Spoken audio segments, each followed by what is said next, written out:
Shares of Casey's General hit a one-year high on Wednesday after the convenience store chain reported an earnings beat for the quarter and raised its outlook. Joining us now to discuss the company's results and the state of the consumer is Casey's President and CEO Darren Rebelez. Darren, it's great to see you. I think we talked to you in your former role at IHOP. Haven't talked to you yet at Casey's. And obviously, we've been trying to get hints from CEOs like you as to what is going on in the broader economy. What say you in terms of recession, in terms of spending patterns, and what you're seeing among your customers? Yeah, well, thanks for having me. And first, I'd like to just give a shout out to our 43,000 team members at Casey's who delivered another fantastic quarter, taking great care of our guests and the communities that we serve. With respect to the economy, obviously it's been a challenging environment with inflation and supply chain and those sorts of issues. But we've found in our geography, in our 16 states in the Midwest, that our consumers really been resilient. And we see some shifting patterns in terms of their purchasing habits, but overall, we've seen a really resilient consumer, and it showed in our results this past quarter. Hey, Darren, it's Brian here. Good to see you again. I'm going a hard turn here. Talk to us about this Busch Light beer cheese pizza. Where does an idea like that come from? How many of these have you sold, and do you have more innovation like that coming next year? Yeah, it's a great question, Brian. And, that was really the brainchild of our culinary team. And, for people who may not know, we're the 5th largest pizza chain in the U.S. So we really lean heavily on innovation as one of those things to help drive consumer interest and drive traffic to our stores. And the team this time came up with the idea that because our breakfast pizza is turning 21, wouldn't it be fun to collaborate with a great partner in Anheuser-Busch and with what's a Midwest staple, Busch Light beer. And so beer cheese is on trend right now. Everything came together, and it's been fantastic. We've had record results in our breakfast pizza sales, and we've been doing it for 21 years, and so that's a big statement. But that innovation is continuing, and you'll see more of that innovation in the first half of the next calendar year. Man, I don't know, Darren. I see that thing. I would go right to sleep after eating that pizza first thing in the morning. That's your calories for the next day and then some. Send us a box of those, Darren. Come on. We want to try. Julie wants one. Come on.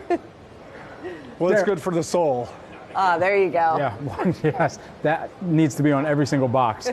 Darren, while we have you as well, I did want to ask about some of the operating expenses, because there is an environment where consumers are leaning more into their credit purchases right now. That was something that was noted within the higher operating expenses, credit card fees, and then additionally, some of the profitability inside the store was also impacted because of those higher operating expenses.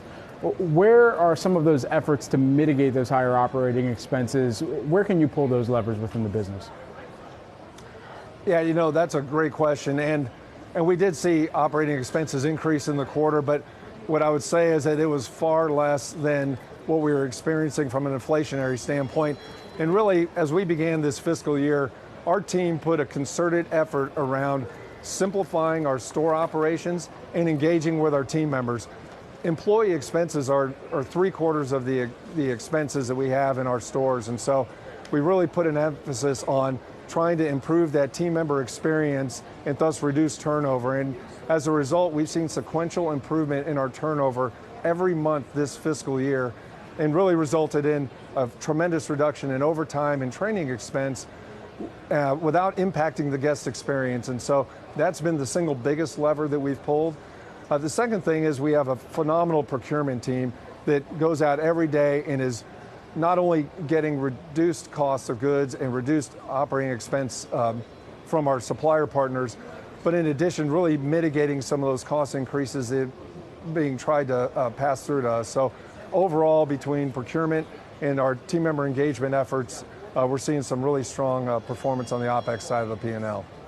Talk to me about fuel prices, because obviously that's a big part of your business as well, and we have seen fuel prices come down.